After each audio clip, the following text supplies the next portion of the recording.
Drake, honestly, Nevermind album review. Let's chat about it. Good evening and good day, my friends. John here from What's Spinning, here tonight to chat about this latest surprise album from Drake.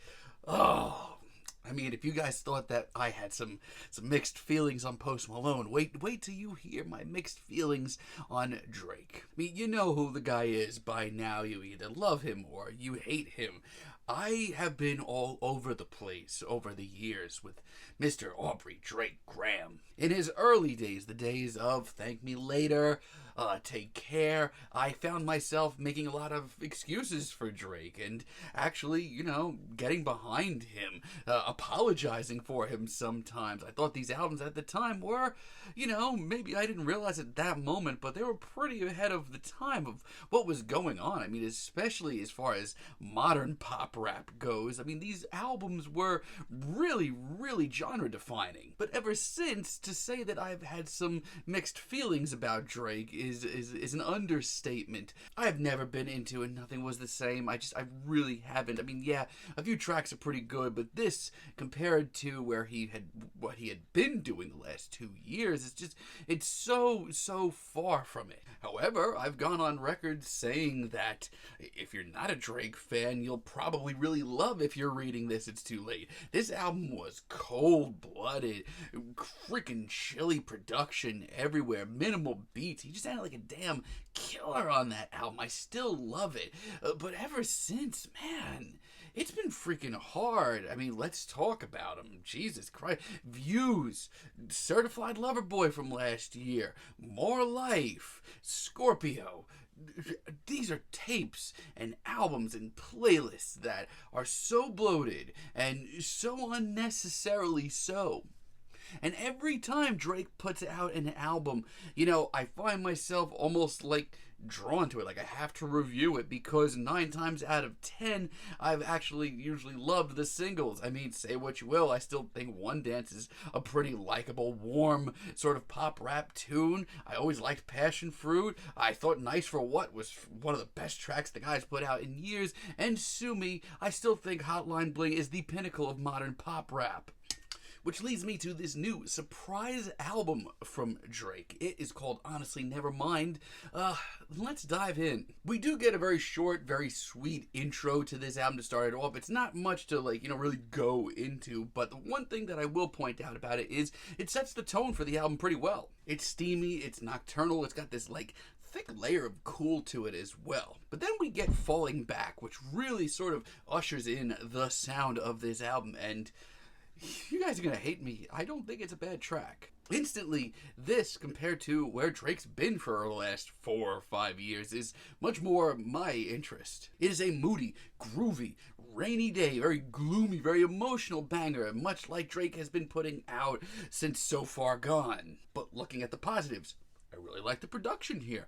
I really like this house-inspired beat as well. And for the moment, Drake sounds pretty confident. Look, if you don't vibe with this, I get it. It's not going to be for everybody. But for me, a guy that at one point actually was singing Drake's praises, this is just enough of a shift away from where he's been the last 4 or 5 years. Enough for me to like this. The not so subtle nods to house music continue with Text Go Green. And listen, like I said, the house music vibes of this album is not going to be for everybody. But for me, it is such a welcome change to where he's been on Certified Lover Boy and More Life and Scorpio. And you can argue that Drake isn't saying anything wildly new at points, or wildly interesting, that maybe even a little whiny. And guess what? On all counts, you are absolutely 100% right. But for me, between the beat, the production, just the confidence of this track, it's just enough of a shift for me to just, be able to enjoy this. I do like A Keeper as well, even though these lyrics are pretty painful.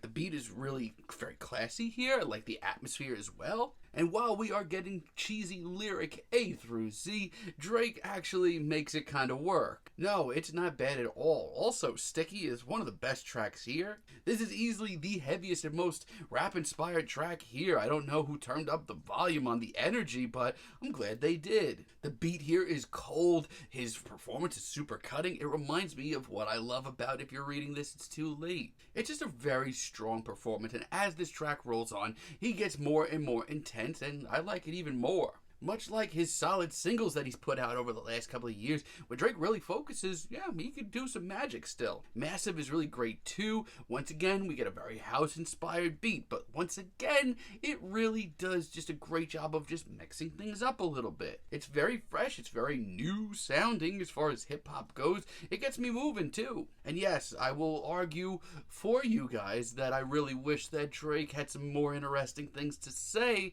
but still, I'm much more into this than anything he's done in the last 4 or 5 projects. Now, let's be real, this is not a complete rebirth for Drake and not going to get you completely back in anybody's good graces either. Take, for example, what he's doing on Currents. This is Drake sounding so lost in his own past. Like, if he had this on his So Far Gone mixtape, it would have sounded ahead of the curve. But this beat sounds dated on Arrival, and his vocals aren't what they used to be. He sounds like he's recorded this exact track, like, 100 times. Calling My Name had some promise to it, some real promise. It's one of the more experimental and weird sounding tracks here. But as this track rolls on, we get Drake clinging to dear life for the cliches of his past and just, once again, sounding like he's rehashing things. Even if I like a good hunk of this album, it's still a mixed bag. Flights Booked, one of my favorite tracks here. It is the closest thing to an R&B tinged tune here, so much so that it actually sounds pretty refreshing. I mean, that could also be just,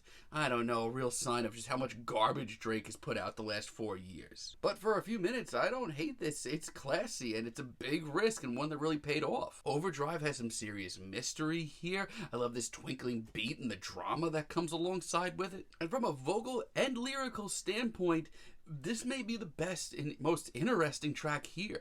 It just has some grit to it, and I love that. But oh boy, Drake really saved some of the worst tracks on this album for last. Take, for example, Downhill. This sucks. There is no way around it. This snap-inspired beat gets really just annoying after 10 seconds. His vocals are pathetic. The layered vocals are even worse.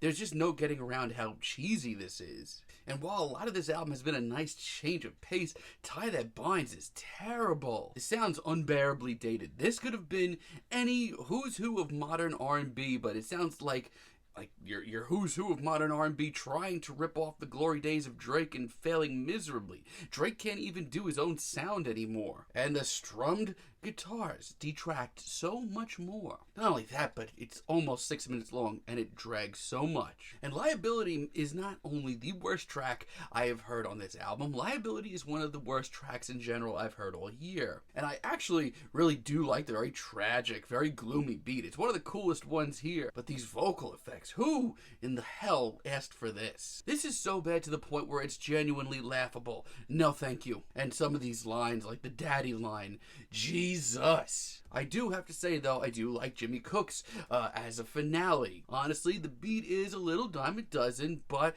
Drake here is at his most confident, and it's a really solid R&B tinged hip-hop track. It's braggadocious, he's got some real cutting lines that are very solid, and for the one feature on this album, I'm really glad it turned out to be 21 Savage. He sounds right at home. It's a great finale. Yeah, okay, so this album is really tough, because there's a good hunk of this album that you guys might hate me for saying.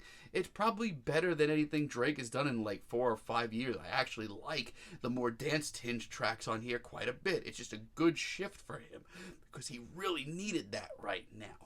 My only issue is it's once again another mixed bag. A mixed bag that's maybe a little less, mixed than usual. But God, Drake, still doesn't know when to quit with the cliches and the whiny lyrics. It's tough. That being said, my final thoughts are it's a mixed bag from Drake in 2022. A little less mixed than we've seen in the last 4 or 5 years. I'm feeling like a decent 6 on this album. There's a lot of good stuff on here. Come on. You might disagree, but that's okay. That's what's beautiful about music. But let me know what you think about the album down below. If you like the video, be sure to give us a like, give us a subscribe, and let me know down below what you would like for me to chat about in the future. And until next time, have a great day, guys.